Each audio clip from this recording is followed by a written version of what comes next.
So, the power of inclusiveness. Now, if we go back in the world, say, 30 years, we see that there were many signs of opening. Walls were coming down. Many initiatives were taken to open up the world, which I think brought many benefits. If we look around the world now, there are many signs of closure. Walls are being constructed. There are many policy measures being taken by many governments, closing borders to persons, closing borders to goods. I wonder if I may ask how you see all this. See,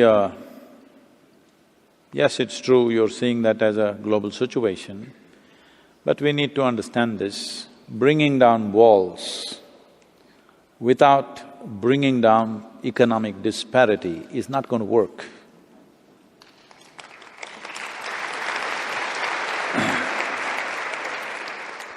When we brought down walls, then itself we should have understood that we must strive to bring down disparity in the world.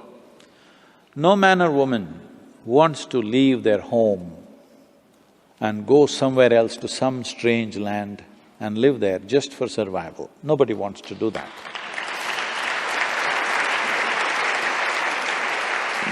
But it is estimated that in the next decade, there could be about 1.7 to 1.8 billion people moving or migrating. When that many people start migrating, your wall is not going to work anyway. Wall will work when they're in a few thousands, maybe a million, but when they go to a billion, your wall is not going to work, it's going to be a tragedy. Because now you see a stream of people coming.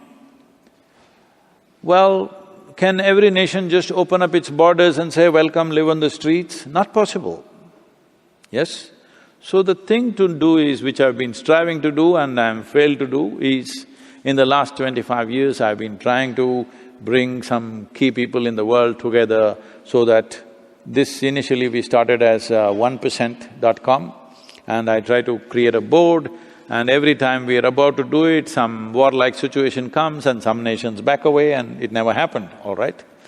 The idea was just this, 1% of what we invest in our defense forces, as we call them, arms and armaments, what we invest, if we contribute and we institute a board of people who are from responsible businesses to be given as soft loans to these businesses to start enterprises in impoverished societies where it's not profitable to do business. A business will naturally try to do business where it's most profitable.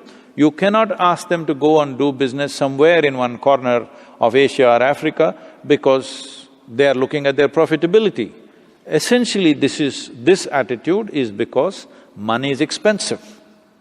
The money is expensive. If you give them a softer money, which is not expensive, for a gestation period of 12 to 20 years and very soft kind of cushion for them to develop an enterprise, develop the talent and create industry and business in impoverished societies, the reason for these people to migrate will go. Instead of making that investment, you invest in putting up walls, you will see walls will work to a certain point. I'm not even saying it's wrong because the sovereignty of a nation is essentially determined by the geographic borders.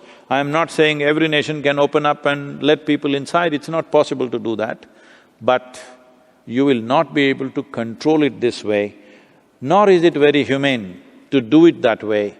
So the only way is, in some way we must see how economic disparity is lowered. We cannot level it absolutely, it's very, very far away, leveling it. But if we strive in the next 10 years, if there's enough investments going into various parts of the world from where people are migrating, if you start businesses there, if you start enterprises there, if you start economic activity there, then the need for them to go elsewhere to make a living could be reduced and migrations could be controlled because nobody wants to leave their homeland if they can make a living there.